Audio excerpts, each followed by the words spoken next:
காட்டில் எல்லா மிருகங்களும் சந்தோஷமாக வாழ்ந்துன்னு இருந்துச்சுங்க. சிங்கத்துக்கு ரொம்பவும் பசியாக இருந்துச்சு. சிங்கம் எவ்வளோ யாரை தேடியோ கண்ணுக்கு எதுவுமே மாட்டல. அப்போன்னு பார்த்து நரி அங்கே போயின்னு இருந்துச்சு. டேய் நரி, இங்கே வாடா. எங்கே போயின்னு இருக்கா? அது ஒன்றும் இல்லை ராஜா, ரொம்ப போராக இருக்குன்னா அப்படியே காட்டை சுற்றி பார்க்கலான்னு போயின்னு இருக்கேன்.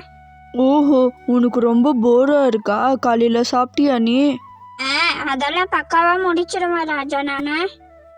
நான் ஒரு அசிஸ்டண்ட்டை வச்சுன்னு இருக்கேன். அவன் எனக்கு சாப்பாடு எடுத்துன்னு வந்து கொடுப்பான். ஓஹோ, இவ்வளோ பெரிய ராஜாவா இருக்கிற எனக்கு ஒரு அசிஸ்டண்ட் இல்லை, எடுபடியான உனக்கு அசிஸ்டண்ட்டா? எனக்கு ரொம்ப பசிக்குது, எனக்கு என்ன பண்ணுறதுன்னு தெரியல, பசி தாங்கவே முடியல. உன்னை வேட்டையாடி இப்போ நான் சாப்பிட போகிறேன். ஐயோ, என்ன ராஜா நீங்கள் இப்படி சொல்கிறீங்க? என்ன சாப்பிட்றாதீங்க தயவு செய்து. நான் உங்களுக்கு வேணும்னா ஒரு அசிஸ்டண்ட்டை ஏற்பாடு பண்ணுறேன். இல்லைன்னா நானே கூட உங்களுக்கு அசிஸ்டண்ட்டாக இருக்கிறேன்னு. உங்களுக்கு என்ன வேணும்னு மட்டும் சொல்லுங்க, நான் ரெடி பண்ணி தரேன்.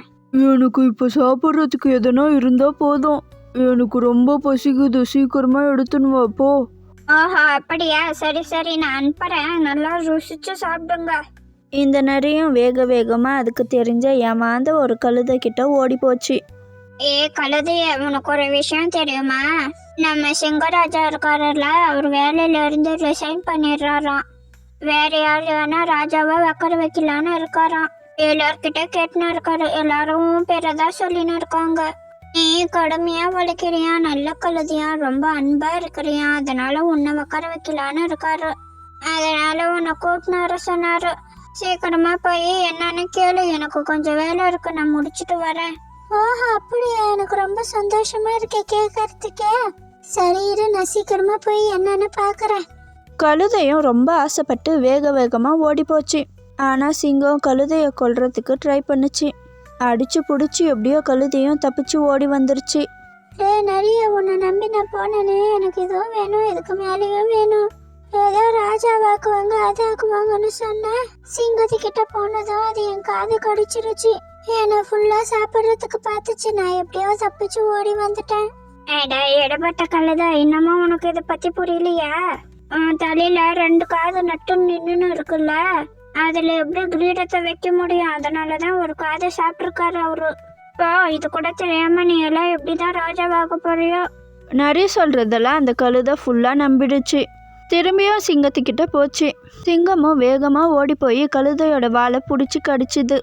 அந்த வால் கட்டாயி சிங்கத்தோட வாயிலே இருந்துச்சு. கழுதையும் எப்படியோ தப்பிச்சு ஓடி வந்துருச்சு. நிறைய இங்க பாரு, என் வாழை பிடிச்சி கடிச்சிட்டாரு. உன்னை நம்பி நான் போனேனே, எனக்கு இதுவும் வேணும், இதுக்கு மேலேயும் வேணும். ஐயோ, உனக்கெல்லாம் எப்படிதான் சொல்லி புரிய வைக்கிறதா? போ. கிரீடம் வைக்கிறதுக்கு இடைஞ்சலா இருந்துச்சுன்னு காது பிடிச்சி கடிச்சாரு. இப்போ நீ ராஜா சிம்மாசனத்துல உக்காரணும்னா வாழை டிஸ்டர்பன்ஸா இருக்கும்ல, அதனாலதான் வாழை கடிச்சிருக்காரு. இப்போ நீ நல்ல சொகுசா உக்காரலாம்ல. ஏன்னா அல்வா, நீ போ. ஓஹோ, அப்படியா? இது தெரியாம நான் சரியான முட்டாளா இருக்கனே. சரி, இந்த வாட்டி நீயும் என் கூட வரியா? நரியும் இந்த வாட்டி கூட போச்சு. நரி இருக்கிற தைரியத்துல கழுதை சிங்கத்துக்கிட்டேயே போச்சு. ஆனா அந்த சிங்கம் நரியோட கண்ணு முன்னாடியே கழுதைய கொன்னுடுச்சு. டேய் நரி, எனக்கு ரொம்ப பசிக்குது, நான் கழுதையோட காலை சாப்பிட்டு இருக்கேன். இங்க இருக்கிற மிச்சம் எல்லா பாகத்தையும் குகைக்கு எடுத்துன்னு வந்துரு.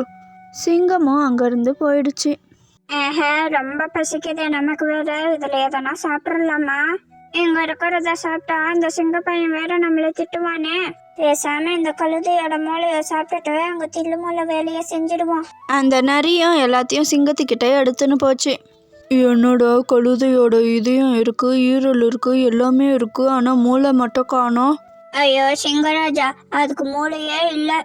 அதுக்கு மூளை இருந்திருந்தா காதை கடிச்சதுக்கு அப்புறமும் உங்ககிட்ட வந்திருக்குமா? வாழை கடிச்சதுக்கு அப்புறமும் உங்ககிட்ட வந்திருக்குமா? அதுக்கு சுத்தமா மூளையே இல்ல ராஜா. இந்தாங்க, மிச்சத்தெல்லாம் உட்காந்து சாப்பிடுங்க. இதுக்கு தான் யார் சொல்றதையும் நம்ப கூடாது. அப்படியே அவங்க சொல்றது நம்புற மாதிரி இருந்தாலும் சரியா தப்பான்னு ஒரு வாட்டி யோசிச்சு பார்க்கணும். இந்த கதை எப்படி இருந்துச்சுன்னு கமெண்ட்ல சொல்லுங்க. பை.